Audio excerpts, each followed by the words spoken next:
Hi, I'm Tony Ulitoski, and I just want to share with you uh, a game that I designed yesterday for St John's Primary School, and I used it with Year 5 this week, and sort of was quite comfortable with it briefly.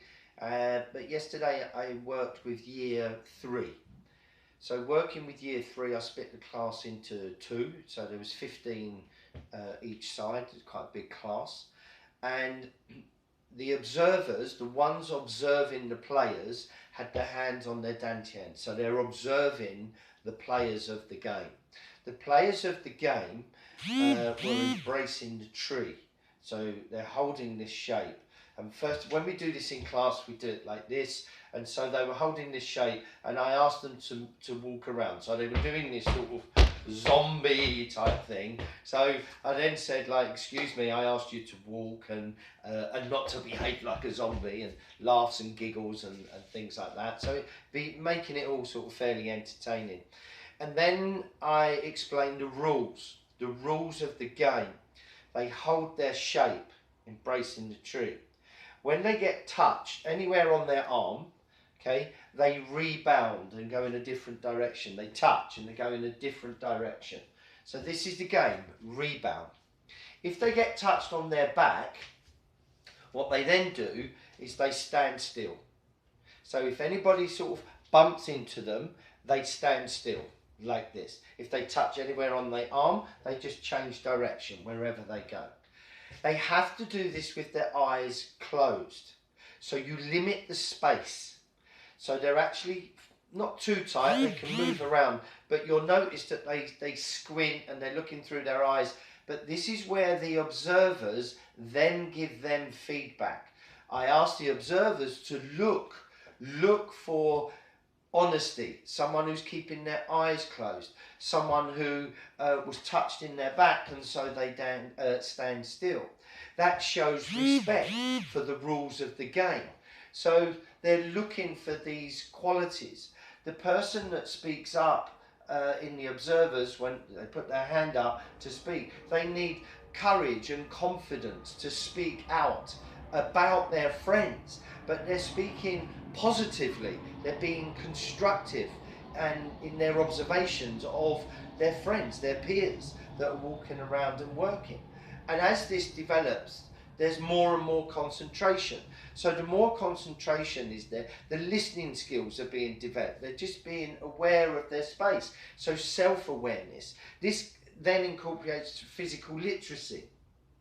So being aware of their space and their movement, they're listening, they're focusing, they're paying attention. So they're taking away the eyes, which is an enormous amount of information that normally comes in. I think it's something like 70–80%. So we're taking that one down and we heighten other senses of the body. So we got the tactile. In Tai Chi terms, is tinging, listening skills with the body and the skin. So it's this type of thing that's coming into play, that they start to move around and becoming aware of their space. Not the typical PE thing where you're aware of that space of movement, but their actual internal space of movement, this space, making this more connected. So there's emotions that come in with this. So it's just a game. So when the game is finished, it's like stop and they stand still, they put their hands on their belly, and then you ask the observers, okay, so what's your feet? They put their hand up, they call out a name. I ask the person to put their hand up, whoever that is, and they give that constructive feedback. So it's a very quick game, but they have to know about embracing the tree. In the classes that I do in the primary schools, we call this koala bear resting. So as if the bear's holding the tree, the legs are wrapped round the tree, and it's koala bear resting. Okay, so we do this shape, and as we get to year 6, we call it embracing the tree. So we change the language as we go, but they get this structure of focusing. So they do a koala bear challenge. So this is the game of Rebound that I've shared through and found it quite successful. I've emailed the head mistress so she knows I mustn't call her mistress. She's not my mistress. She's the head of the school.